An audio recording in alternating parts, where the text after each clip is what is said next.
Welcome to the deep dive. Today we're doing something a bit different. We're looking at, well, essentially a blueprint. Not for a building, but for an experience, specifically a high-level executive training event. That's right. We've got some really detailed source material on this thing called the Trailblazer Leadership Retreat. Mm-hmm. And our mission today is basically to unpack it, to treat this event, which is planned for January 2026, like a case study. How are these really focused, kind of immersive retreats actually put together? What's the thinking behind this structure? Yeah, and we get the key details right up front. It's set for January 29th to 30th, 2026.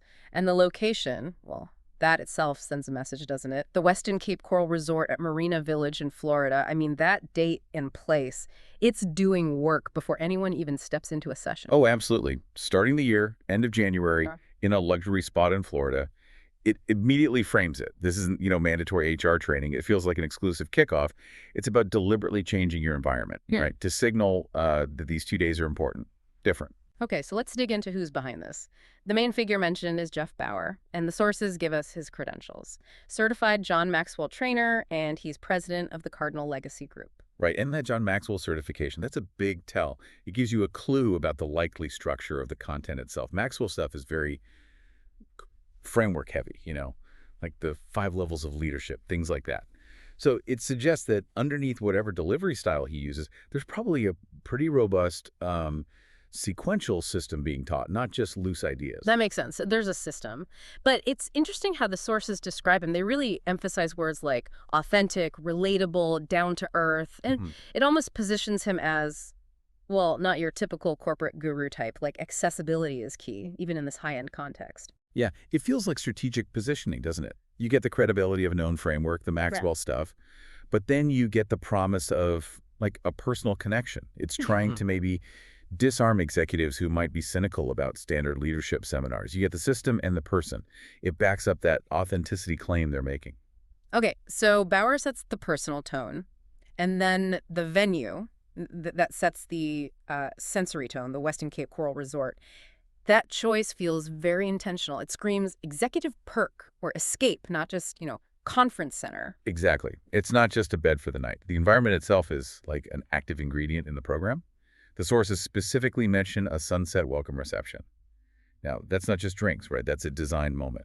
High sensory probably aims to get people relaxed, networking naturally, get them out of their day-to-day stress before the formal learning starts. It's about immersion, really. Taking leaders out of their usual chaos and putting them somewhere curated, luxurious. The implied message is your development deserves this kind of focus, this kind of setting.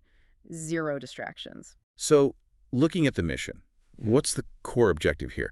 It's stated pretty broadly. The target audience is leaders, but from any industry. So it's not about niche skills. The big goal is helping them start 2026 with clarity, confidence, and renewed purpose. Okay, clarity, confidence, purpose, those are big promises. I mean, lots of workshops promise that. How does a 2-day event realistically aim to deliver on something that aspirational? Well, I think the structure tries to make it credible by being holistic. The sources list 4 specific focus areas. They talk about leadership growth, personal development, connection, and self-renewal. When you see those 4 together, it shows the ambition, right? It's targeting the leader as a whole person, not just their professional role. It's aiming for a system reboot. Self-renewal, that one really stands out to me. It suggests you're there for your company, sure, but the first step is recharging yourself, which leads to that core promise they make, transformation. Precisely. It's billed as transformation focused. Now, can you truly transform in 48 hours? Probably not completely, no. But the goal of this structure seems to be about creating immediate impact. High energy, that immersive setting. It's trying to force a powerful, positive tone for the year. The luxury environment kind of validates the potential for something significant to happen. So it's maybe less about total transformation and more about being a commitment engine. The high value, the short time, it forces you, the attendee, to be really intentional about getting something out of it. Yeah, I think that's a good way to put it. So let's look at the mechanics then. What do you actually get? The blueprint spells it out. 1.5 days of the actual leadership training. But that's paired with the 2-night luxury stay. That ratio is interesting, isn't it? 2 nights, 1.5 days of content. It maximizes that informal time for reflection, maybe networking that feels less forced than during sessions. And they mentioned breakfast and lunch are included, standard stuff, but it removes friction, keeps the focus. right? Minimizes distractions. But the real intentionality seems baked into these signature sessions. They have specific names. It suggests they're designed to create a specific arc for the attendees. Like the morning mindset session, kicking off the day, focusing inward on your own state before you even get to strategy or team stuff. Exactly. And then it seems to culminate in this Light Your Legacy closing ceremony. That sounds very Yeah. narrative-driven, not just ending with Q&A. It suggests a structure. Start with your mindset, learn the material, and end with a powerful symbolic commitment to the future. It engineers a sense of closure and purpose. But maybe the most defining structural element here is the exclusivity. This isn't some big conference. The sources are explicit. Only 30 spots, period. And that scarcity, it's not just about logistics, is it? It's a core part of the psychological design. 30 people. That forces interaction. It makes the connection goal actually achievable, unlike in a huge ballroom. It probably also acts as a filter. If you manage to get one of those 30 spots, you feel like you're already part of an elite group. Maybe that speeds up trust. And of course, scarcity drives perceived value, big time. Helps justify whatever the price tag is. Okay, so we've got the marketing angle, the structure, the psychology. Now let's connect some dots. We mentioned Jeff Bauer, the Maxwell trainer, and his Cardinal Legacy group. Seems very high level, but then there's this really specific, almost surprising detail in the source material, the call to action link. Right, this is where it gets really interesting. The link to register, it directs you to cardinallegacytowing.com, Gather One, events. Towing is quite the juxtaposition, isn't it? Luxury Florida resort, mindset sessions, lighting your legacy. And it's organized via a website that seems rooted in, well, the towing business. It's either like really interesting transparency or it's a deliberate branding move.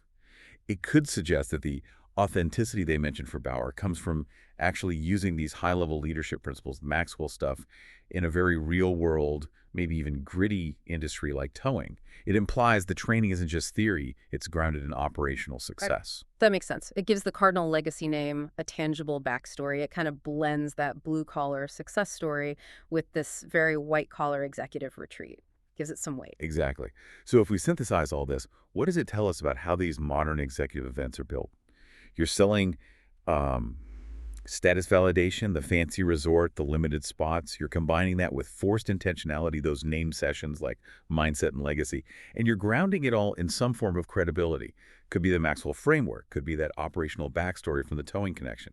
It feels like the goal isn't just knowledge transfer. It's about creating a protected space, a space where leaders have to focus on themselves, on renewal, on purpose, to kickstart their year. And the luxury and scarcity, they validate the investment before you even learn anything. It seems like smart business model design, maximizing perceived value through status and immersion, while keeping the actual teaching time quite focused just that day and a half. Yeah, it's a clever value engineering. The 2 nights make it feel substantial, justify the cost, allow for reflection. But the core training delivery is compact, probably high impact, and very specifically branded. So wrapping up this deep dive into the Trailblazer Leadership Retreat's architecture, it's given us a pretty clear view. Just to recap the core facts we pulled, it's 2 days, end of January 2026, Westin Cape Coral in Florida. Hosted by a certified John Maxwell trainer whose group, Cardinal Legacy, has this interesting link to Cardinal Legacy towing. And crucially, only 30 spots available. Right. And the whole structure is engineered towards commitment, towards transformation, or at least the feeling of it. Using those signature sessions, the luxury setting, it's all meant to build an emotional journey towards renewal and clarity. Okay, but before we finish, let's leave you, the listener, with something to chew on. A question that sort of builds on this tension we've seen between the content and the context. Yeah, think about this. If the main goals here are self-renewal and getting real clarity for the year ahead, how vital is that whole high-sensory, high-status environment, the Westin, the sunset reception, all that? How much the result comes from that versus the actual 1.5 days of Maxwell-based leadership content? Could you get that same clarity, that same commitment, without the powerful status signal the environment sends? It makes you wonder, what's the real cost of our daily distractions? And how much value do people place on simply paying to escape them, even for just 2 nights?